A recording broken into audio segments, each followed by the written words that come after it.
Assalamualaikum warahmatullahi wabarakatuh. Kaum muslimin rahimakumullah. Kaum Khawarij adalah sekte pertama yang menyimpang dalam sejarah Islam.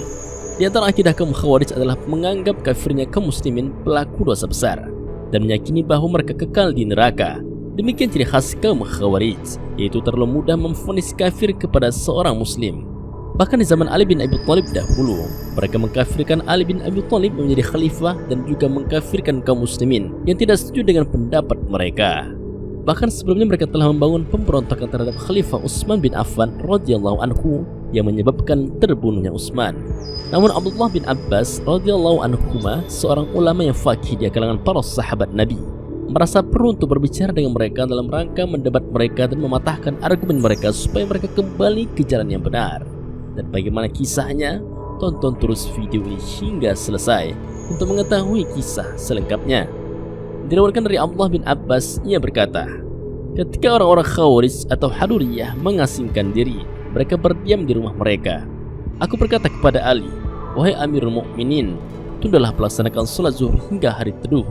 Aku ingin mendatangi mereka dan berbicara kepada mereka.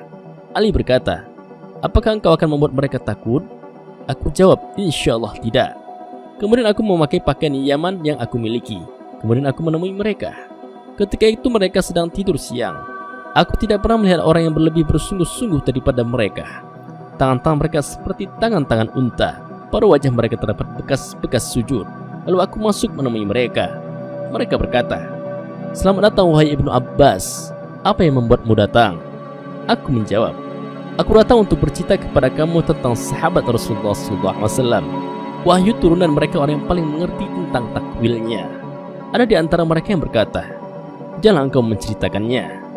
Lalu ada di antara mereka yang lain berkata, ceritakanlah.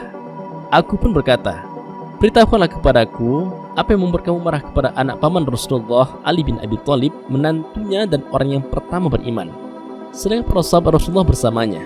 Mereka menjawab, kami marah kepadanya dalam 3 perkara. Aku katakan, perkara apa saja itu? Mereka menjawab, yang pertama, ia menetapkan hukum dalam agama Allah, padahal Allah telah berfirman, keputusan itu hanyalah kepunyaan Allah Subhanahu wa Ta'ala. Aku katakan, kemudian apa lagi? Mereka menjawab, ia memerangi mereka. Ia tidak mencaci maki dan tidak pula mengambil harta rampasan. Karena jika mereka itu kafir, pastilah harta mereka halal baginya, dan jika mereka itu beriman, maka darah mereka haram baginya. Aku katakan, apalagi? Mereka menjawab, ia menghapus dirinya dari jabatan Amirul Mukminin. Jika ia bukan Amirul Mukminin, berarti ia Amirul Kafirin. Aku katakan, apa pendapatmu jika aku bacakan kepada kamu Al-Quran dan aku ceritakan kepada kamu sunnah Nabi kamu? Apakah kamu akan mengingkarinya atau kamu akan kembali? Mereka menjawab, ya, kami akan kembali. Aku katakan, adapun ucapan kami mengatakan bahwa Ali menetapkan hukum dalam agama Allah. Sesungguhnya Allah berfirman, hai orang-orang beriman, janganlah kamu membunuh binatang buruan ketika kamu sedang ihram.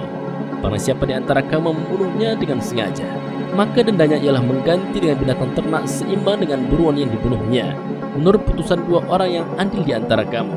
Allah berfirman tentang seorang perempuan dan suaminya, dan jika mengkhawatirkan ada persingkatan antara keduanya, maka kirimlah seorang hakim dari keluarga laki-laki dan seorang hakim dari keluarga perempuan. Aku bertanya kepada kamu demi Allah, manakah yang lebih benar?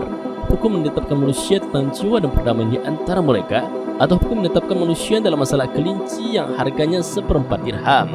Mereka menjawab, yang lebih benar adalah hukum yang menetapkan manusia dalam hal jiwa dan perdamaian di antara mereka. Aku katakan, apakah masalah ini telah selesai? Mereka menjawab, iya. Aku katakan, adapun ucapan kamu bahwa Ali tidak mencaci maki mereka dan tidak mengambil harta rampasan perang, apakah kamu mencaci maki ibu kandung kamu?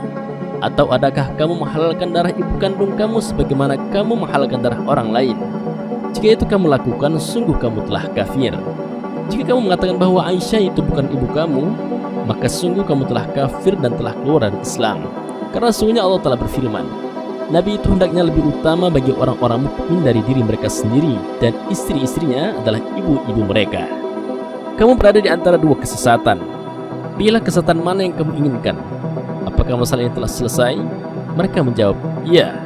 Aku katakan, adapun ucapan kamu bahwa Ali menghapus dirinya dari jabatan Amirul Mukminin, Karena sungguhnya Rasulullah menyeru orang-orang Quraisy pada perjanjian Al-Hudaybiyah agar menulis surat perjanjian di antara mereka. Rasulullah berkata kepada mereka, tulislah, inilah orang yang diputuskan oleh Muhammad utusan Allah. Orang-orang Quraisy menolak, jika kami tahu bahwa engkau adalah utusan Allah, maka pastilah kami tidak akan menghalangimu dari Baitullah dan kami tidak akan memerangimu. Akan tetapi tulislah, Muhammad bin Abdullah. Rasulullah menjawab, demi Allah, sesungguhnya aku adalah Rasul utusan Allah. Jika kamu mendustakan aku, wahai Ali, tulislah, Muhammad bin Abdullah. Rasulullah itu lebih utama daripada Ali. Apakah masalah ini telah selesai? Mereka menjawab, iya. Ibnu Abbas berkata, maka bertobatlah sekitar 2.000 orang di antara mereka, dan sisanya tak memberontak. Mereka akhirnya terbunuh dalam kesesatan mereka. Kaum Muhajirin dan Ansarlah yang membunuh mereka. Semoga banyak pelajaran yang diambil dari kisah ini. Semoga Allah menetapkan kita di jalannya yang lurus.